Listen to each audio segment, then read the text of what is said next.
Para lo que se trata, señor presidente, pos GES 3, GES 202, aquí está tu lata en organización, señor presidente, me te queda importante para que tu na página 4 de lo que Raad van Advies dona como consejo.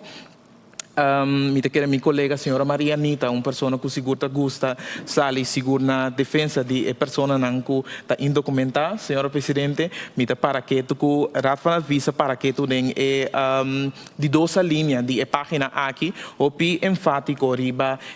punto de migrante na país. Se vou para que tu, senhor presidente, bota mira a importância de por fortificar a organização aqui. Consequentemente, me mira riba gewoon de, senhor presidente, subida de mais ou menos 10% comparado com 2022. Nós desejamos, senhor presidente, consequentemente uma explicação de minister tique mais específico riba que está a visão para o que te trata e subida aqui. Bana dizer aqui, presidente, nós mira também que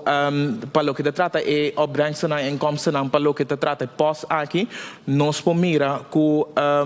a premirar uma subida de mais ou menos de 5% comparado com o que nós sempre presupuestamos no momento aqui para 2022. Consequentemente, senhor presidente, me pergunta na ministra está com realístico a subida de 5% aqui está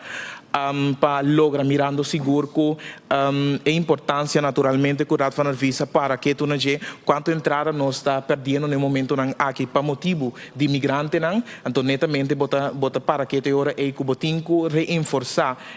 a organização pero botinco está realístico também consequentemente me que sabe minister com realístico está a subida de ganância of entrada de 5% riba e pós aqui.